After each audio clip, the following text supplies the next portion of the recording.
Bismillahirrahmanirrahim. Assalamualaikum warahmatullahi wabarakatuh. Selamat malam, selamat siang, selamat pagi untuk teman-teman YouTube dimanapun Anda berada saat ini. Saya mendoakan semoga di tengah virus corona yang sedang melanda Indonesia dan dunia, kita semua tetap dalam kondisi sehat, dalam kondisi prima, sehingga kita dapat melaksanakan aktivitas seperti biasa, tentunya aktivitas di dalam rumah. Terkhusus buat teman-teman adik-adik mahasiswa di IAIN Batanghari, semoga juga selalu tetap ceria, tetap semangat mengerjakan tugas-tugas dari dosennya. Pada kesempatan kali ini, saya akan membawakan sebuah topik yang cukup menarik, yang bisa dipakai dalam atau diaplikasikan dalam kehidupan kita sehari-hari, yaitu memilih topik dan tujuan daripada berpidato atau presentasi. Karena dalam kehidupan nyata kita sering kadang diundang untuk jadi pemateri di suatu acara, atau kita diundang untuk berceramah di suatu tempat, atau sekedar kita memberikan kata sambutan di sebuah acara. Jadi untuk memilih topik atau tujuan berpidato ini sangat penting, sehingga nanti ketika kita menyampaikan pesan, apa yang ingin kita sampaikan itu bisa sampai kepada audiens kita. Teman-teman semuanya, menurut Lukas, jadi ini adalah si Lukas. Bukunya menarik sekali untuk dibaca. Nanti di referensi ada judul dan juga di mana bisa dibeli gitu ya. Biasanya dalam berpidato atau ketika kita menyampaikan materi, untuk menentukan topik itu ditentukan dari 3 komponen. Yang pertama itu occasion-nya seperti apa, atau ketika kita presentasi itu momennya seperti apa sih, atau topiknya yang diinginkan daripada yang menginvite kita itu apa, right? Kemudian audiensnya siapa, apakah audiensnya anak-anak atau usia sekolah atau orang tua. Kemudian bagaimana educational background-nya, apakah mereka masih usia SMA atau mereka rata-rata lulusan S1, atau mereka eksekutif muda, atau apakah audiens kita ini orang-orang yang terdidik S1, S2, S3, dan lain sebagainya, dan lain sebagainya. Kemudian juga ini penting, the speaker's qualification, kualifikasi kita sendiri sebagai speaker, sebagai pemateri, itu apakah memang kita benar-benar berkompeten untuk menjadi pemateri di acara itu, atau untuk berpidato di acara itu. Jadi 3 hal ini yang harus kita renungkan sebelum kita memutuskan, oke, saya bersedia menjadi presenter, atau oke, saya bersedia berceramah, atau oke, saya bersedia membuka atau memberi kata sambutan. Gitu ya. Teman-teman semuanya, kategori dalam menentukan topik itu menurut Lukas itu ada 2 hal yang bisa kita bangun. Yang pertama, materi yang Anda ketahui atau materi yang sudah ada mendarah daging di kita, begitu ya. Ya, contohnya live fenomena kehidupan kita. Misalnya kita diundang oleh panitia atau adik-adik mahasiswa, begitu ya.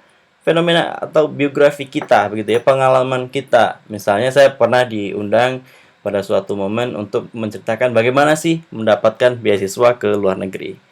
Atau bagaimana sih saya dulu pernah di-invite juga untuk menjadi pemateri, bagaimana kiat-kiat menjadi atau tembus untuk menjadi mahasiswa berprestasi tingkat nasional. Jadi itu live phenomenon.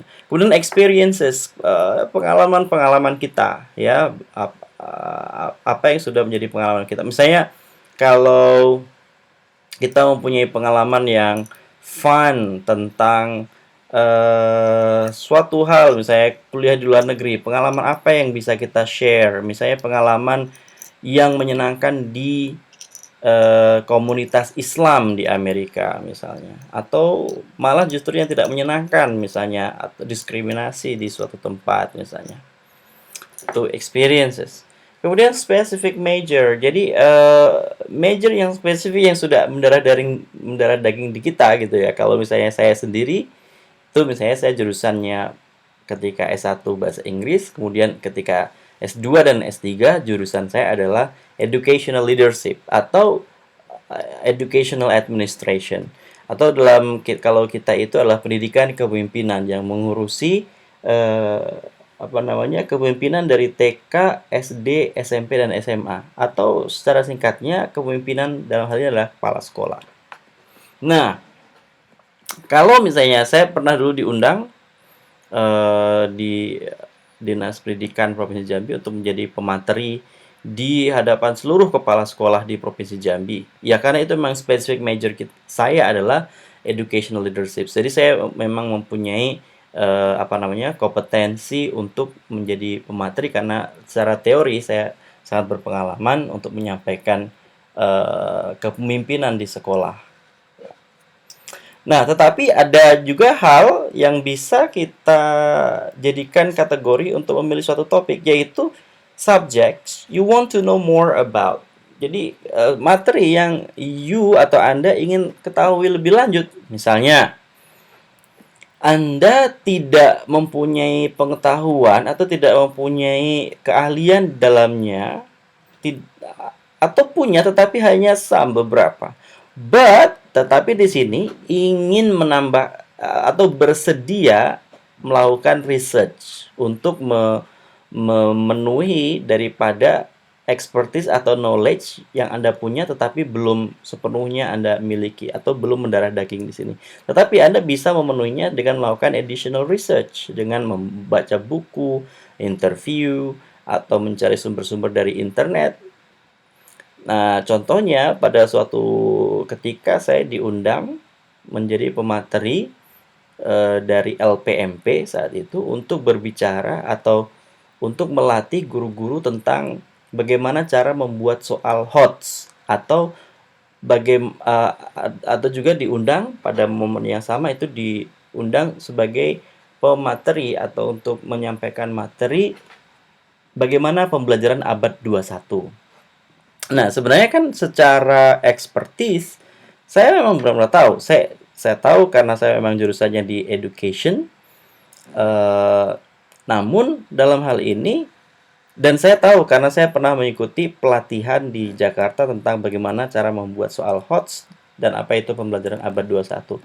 Tetapi belum semendarah daging seperti halnya saya kalau misalnya disuruh mengisi materi tentang bagaimana menjadi kepala sekolah yang efektif atau kepemimpinan model apa yang efektif.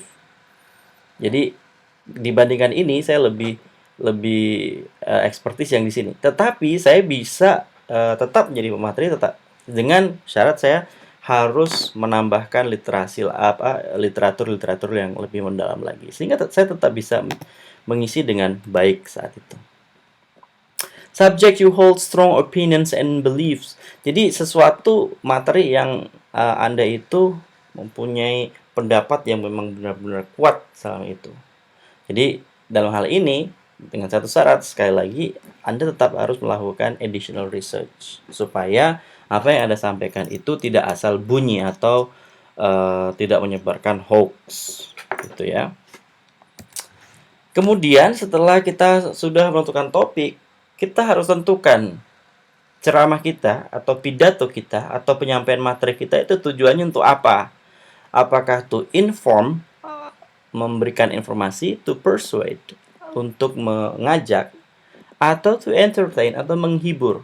Nah, khusus untuk materi ini saya sudah memposting video 1 minggu yang lalu dengan judul Varieties of Public Speaking kalau tidak salah. Jadi teman-teman kalau penasaran bagaimana sih atau bentuk ketiga ini apa sih, boleh dibuka di YouTube saya yang judulnya yang tadi 1 minggu yang lalu dari sekarang.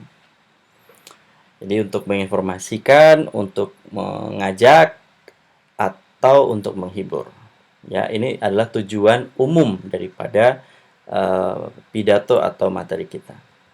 Selanjutnya setelah kita tahu, misalnya saya memilih untuk to inform karena banyak sekali kalau saya itu tugasnya adalah untuk menginform gitu ya. Dan juga kadang sih ada to persuade. Tapi dalam konteks yang saya sampaikan selama ini adalah to inform.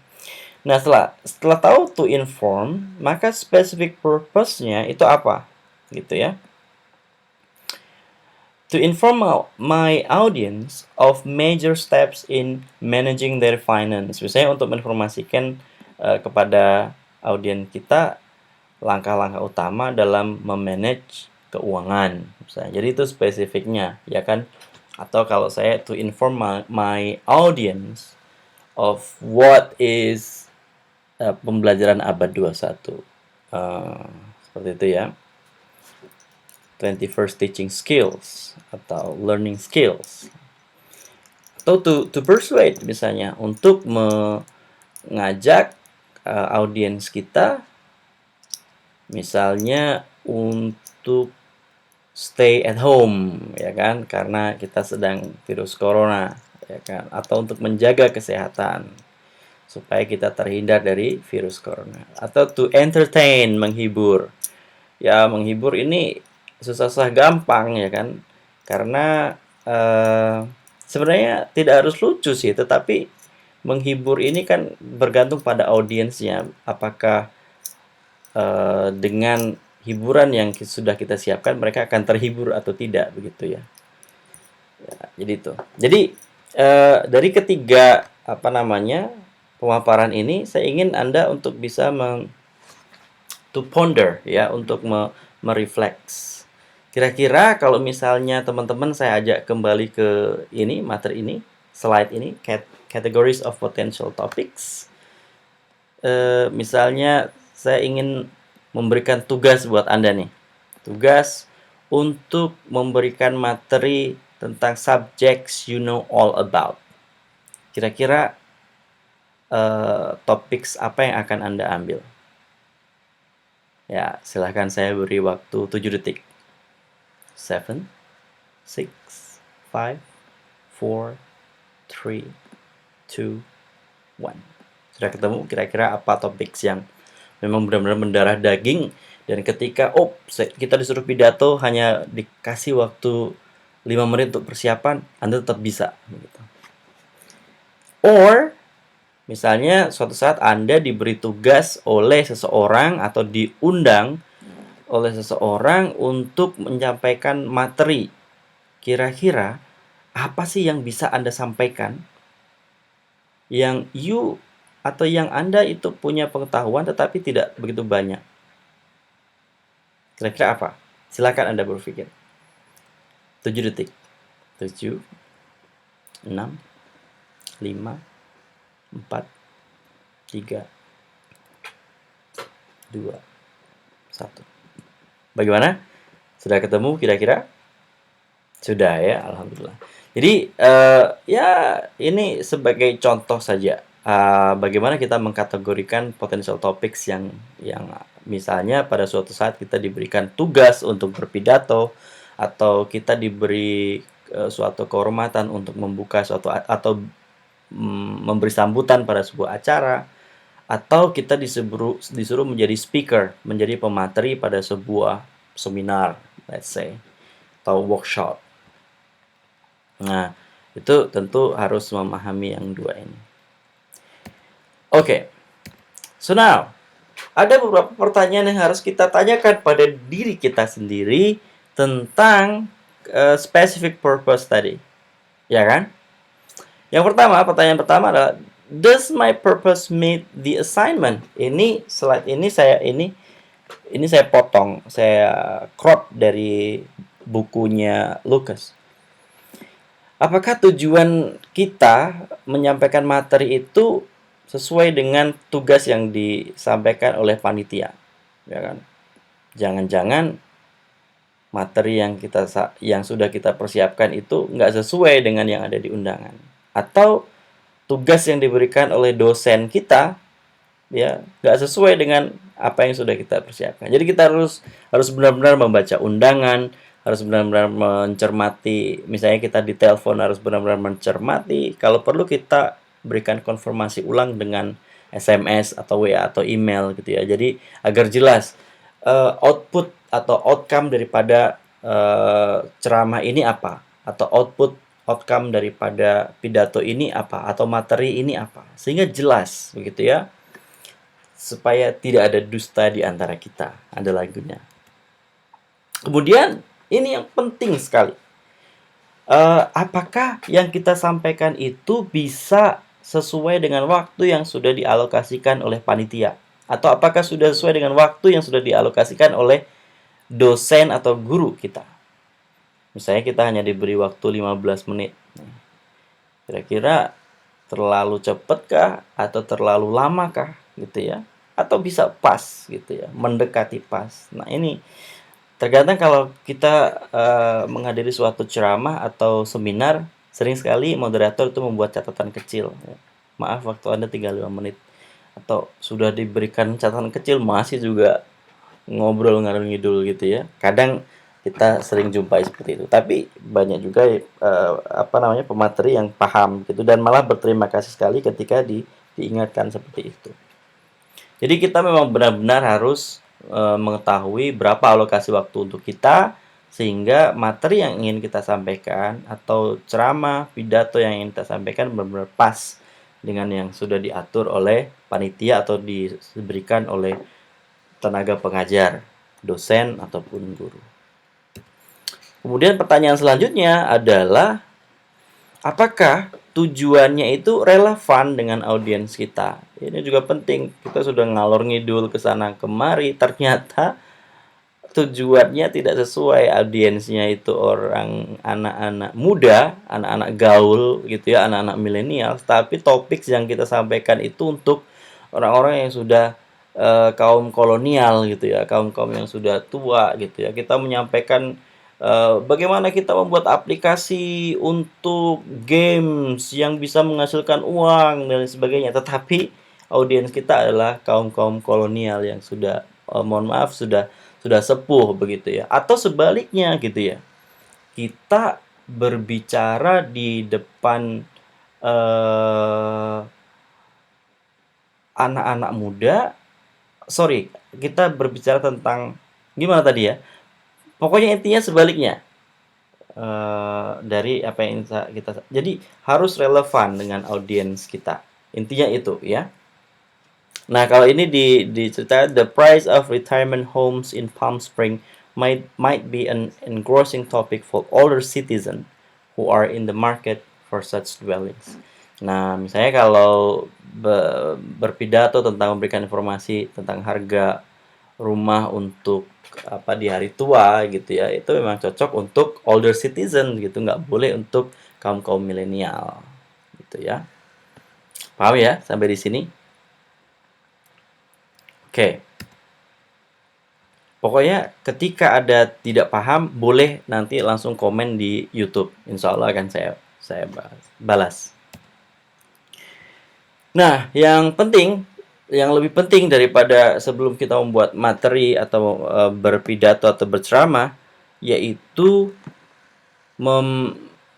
memphrase atau menciptakan central idea-nya, ide utama atau ide pusatnya dari ceramah, pidato atau materi yang akan kita sampaikan. Nah, jadi ini yang dibuat oleh Ibu Triastuti ya, bagus. Jadi langsung saya ini, saya tidak perlu ketik ulang. Misalnya Ibu Triastuti ini menuliskan topiknya emergencies atau health. Oke, kita sesuaikan misalnya COVID-19 misalnya. Topiknya adalah COVID-19. Kemudian tujuannya adalah to inform. Oke, memberikan to inform. Kemudian specific purpose-nya adalah menginformasi audiens kita tentang major steps, langkah-langkah supaya hidup sehat misalnya ya. Langkah-langkah supaya dapat terhindar dari COVID-19. Itu adalah specific purpose-nya. Nah, central idea-nya adalah seperti ini. The three major steps in responding to an emergency. Nah, kalau misalnya tadi COVID-19, misalnya the three major steps to avoid the COVID-19. For example, one, always wash your hand, misalnya. Two, social distancing, misalnya, atau physical distancing. 3, misalnya stay at home, work from home. Atau misalnya kalau bisa, misalnya 4, always change the clothes and then cuci bajunya setiap kali kita keluar rumah, begitu. Jadi keempat pokok ini kita harus paham gitu ya sebelum kita memutuskan untuk menjadi penceramah, sebelum kita memutuskan untuk berpidato memenuhi tugas daripada dosen ya, topiknya, kemudian tujuan umumnya, kemudian tujuan khususnya, kemudian central idea atau main idea, ide pokok yang harus atau bisa saya sebagai ini bisa jadi kerangka daripada pidato kita. Jadi itu ya Bapak Ibu sekalian dan teman-teman. Ya udah selesai. Jadi intinya, oh ya saya lupa. Jadi bukunya yang sudah saya sampaikan di depan tadi adalah The Art of Public Speaking. Kalau ini bukunya Bu Anita Tidastuti ini pretty much the same dengan buku ini. Jadi isi dari ini dengan ini itu mirip sekali. Banyak juga contoh-contoh yang hampir sama. Kalau ada yang berminat dengan buku ini dan belum punya, boleh kontak saya, nanti insya Allah akan saya berikan. Jadi begitu yang bisa saya sampaikan pada kesempatan hari ini.